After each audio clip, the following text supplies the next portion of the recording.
Hey, thanks for coming back to the channel. In this week's video, I'm hitting the road for the third year in a row, headed up to Oshkosh, Wisconsin for the EAA AirVenture 2017 Air Show. This is the largest air show in the world. I'm once again working for a company that provides large-scale outdoor movie theater experiences. We're deploying a 65-foot inflatable screen. We're using cinema-grade projection equipment, JBL Vertec line array speakers to show movies to thousands of people outdoors every night for a whole week. We show aviation-themed movies exclusively and often get to premiere new films and work with producers and filmmakers directly to ensure the best possible screening of their work.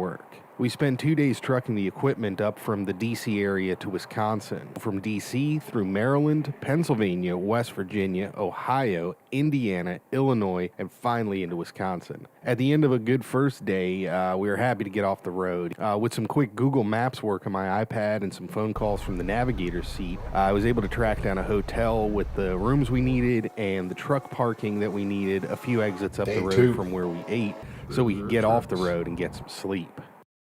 So it's day 2. We made it as far as Chicago. Just over there is O'Hare International Airport.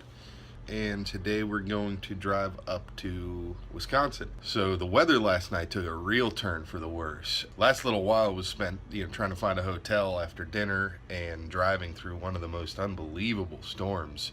And we only went a few exits. It wasn't like we were out on the road really trucking. We were literally coming from where we ate, which is like a few exits down the road, to where we are now, and it was just unbelievable. Tornado warnings and incredible winds, and in box trucks that tends to blow you all over the road, and the locals here just 70, 75 miles an hour up the fast lane and in zero visibility, But today we're going to get some breakfast. We're going to get back on the road. Hopefully the weather holds for us. It's starting to look like it's going to be a wet few weeks. So we're prepared. We'll deal with it, but we'd prefer not to get rained on every single day and get all the gear wet every day. But if we have to, we have to. So we'll see what happens, but breakfast time now, then on the road. From there, we had an uneventful ride up to Wisconsin. The weather cleared for the morning, and with a few quick stops to refuel the trucks before getting to Oshkosh, we made great time getting into town. Now, filling up on fuel prior to arriving at a show site may seem trivial, but when you consider the 500,000 or so folks who are going to descend on Oshkosh in the coming week, mostly traveling in large camper vans and some truly monumental RV rigs, simple chores like getting diesel or making a run to the store for something you forgot like bug spray become things that we really try to avoid. Pulling into the show on our first day, when things are relatively empty still, it's already busy with activity. We arrive on a Thursday, and the festivities don't really begin until Sunday night, but you can tell that weeks of effort and work have already gone in to just the physical preparations for an event of this magnitude, all of which is made possible by months and months of planning that's gone on since the last plane flew away from last year's show. We spend the day Thursday getting our accommodations and transportation settled, stocking up on a week's worth of groceries and supplies so we can cook in and attempt to eat healthy, and Friday morning we get to work building the theater. The setup process is fairly straightforward. We have 2 trucks, generally divided up between projection and audio equipment. The audio truck gets emptied down at the screen first. The screen frame and surface must be assembled next. Once the 2,000-pound inflatable frame is taken off the truck on an 8-foot pallet, that truck gets jacked up off of its suspension to create a stable platform so we can build out our projection and control booth area inside. This provides a controlled environment to manage projector cooling, keeping lens elements relatively clean from dust, and gives us room to work and swap out parts or do maintenance on the projector system should something fail during the week. We handle audio for a number of guest interviews each night, which are recorded for future use and projected onto the screen as IMAG to help the audience see the action on the stage. We need to keep an audio control position, as well as our subwoofer amplifiers, camera signal distribution, and our power distribution down near the screen and protected from the elements, and you see that there in the tent off to the side. While the audio for the cinema system is processed in the projection booth, it's then sent to the control tent screen side, where we further break it out and down mix it as needed to the left, right, plus sub setup for this show. The speakers we used for this year were a short 4-box per side hang of powered JBL Vertec 4888 DPA. Each were on a 25-foot applied truss tower and fitted with rain covers. In years past, we've used as many as 8 boxes a side out there, but as this year we weren't screening any major premieres, we opted for controlling the audio and keeping it from spraying out into the campground too much. 4 boxes of the 4888 is plenty loud for the crowds we get and allows the down angle we need on those towers to focus on the audience and not the surrounding campers. Each tower had a pair of JBL SRX 728 subs underneath them, which are driven discreetly. Saturday night, we're just waiting for the sun to go down, then we're going to do some testing. Anyone who has worked with large-scale cinema projectors will know that they are not simply plug and play. While they are incredibly robust, they're also built with maintenance and repairs in mind. We travel with a complete secondary system, along with enough parts to rebuild any portion of the system that may fail. It's not often that we have to go too far into the machines, but when you're trucking and shipping them around the world on a regular basis, you tend to abuse them a bit more than their counterparts that enjoy an easy life installed in air-conditioned movie theaters. The screen itself, once inflated completely, can withstand wind and weather just fine. Each corner, top and bottom, front and back, is secured via straps to anchor plates that each have 8 3-foot-long heavy stakes driven into the ground using a jackhammer-type driver. So while the system can handle the elements just fine when fully inflated, when you're putting it up or taking it down, it's essentially a large sail. And that's where you can get unlucky with the wind.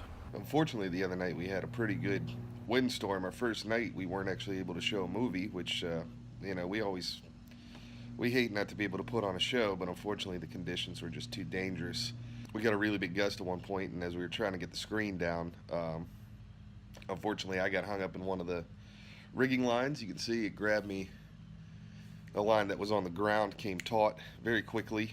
It was nowhere near me when it started, but the way it came tight up into the air as I let go of another line to release that so I didn't get hung up.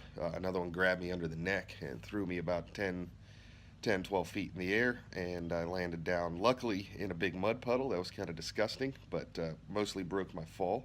Messed up my left leg a little bit, just kind of a good sprain, hopefully. Nothing too bad, but the rope burn is really what's hurting right now. But hopefully in a couple days that'll clear up. So last night we had our first show, which on our second night we had our first show, and we showed the new Mission Impossible, or the newer Rogue Nation, and that went really well. We had a great crowd. Everybody had a great time. So things are going well. Weather's looking a little dicey for the next few days, but hopefully we'll continue to be able to put on good shows for folks and keep everything safe.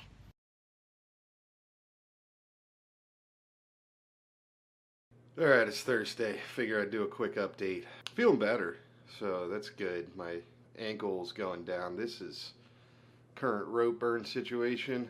Looks a lot worse than it is. The first layer of scab has come off, and now it's just kind of raw, so that's not the end of the world. That's healing. It just kind of separates every time I move my neck, but that's okay.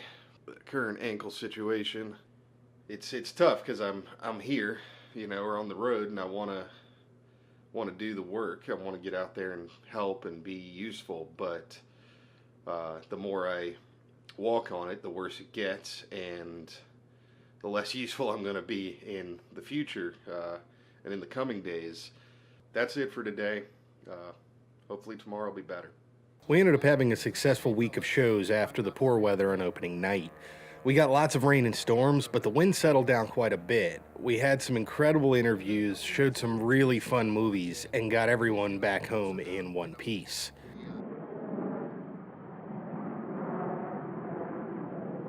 I've had a chance to heal up mostly at this point. The sprained ankle is a work in progress, as they tend to be, but my neck has mostly healed up and is doing just fine, really. I hope this video will serve as a reminder of how quickly things can go wrong when you're dealing with big equipment and bad weather. No matter how prepared you are, once in a while things just go sideways, and you've got to stay on your toes. I was doing a job that I've done countless times before, but I quickly found myself in an unexpected position when the winds gusted well beyond our expectations. So keep your eyes open and pay extra attention to your surroundings, things like rigging lines that could move and possibly injure you when the weather gets bad. I know I will from now on. Just last night, my good friend Andrew Roberts, who owns Potomac Sound, had one of his events get shut down early because of the weather, but more so because the production crew noticed that there was some flooding going on behind the stage, and that was flooding the underground compartment where their 3-phase 200 amp service was tied in. They were quickly able to identify that and stop the event and clear the stage, clear the audience, and get everybody away from that hazard.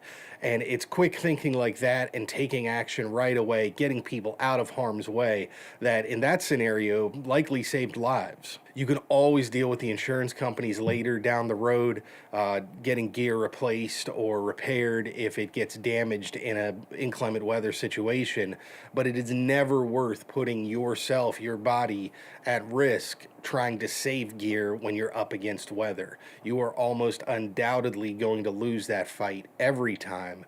And sometimes you just got to get out of the way and deal with the cleanup after the storm has passed. So that's it for this time. I hope that was a worthwhile video. I'm sorry I didn't shoot more footage of the air show and the different nights. I ended up getting injured on the first night, which was Sunday, and then I went back out, worked on Monday night. We had a show Tuesday night.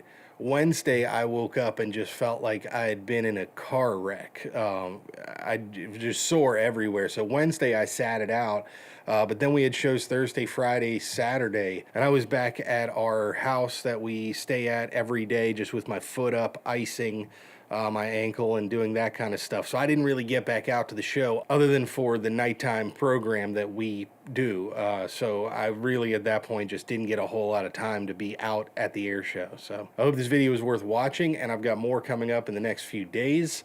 Thanks so much to everybody who supports the videos on Patreon or by going to the affiliate links in the description below, where I link all the equipment and things that I talk about in most videos. Definitely check out the website, DcSoundOp.com. I'll link that below as well for loads more articles, resources, free tools, software links. Check it out, join the forum, say hello, ask a question. Thanks again for watching. See you next time.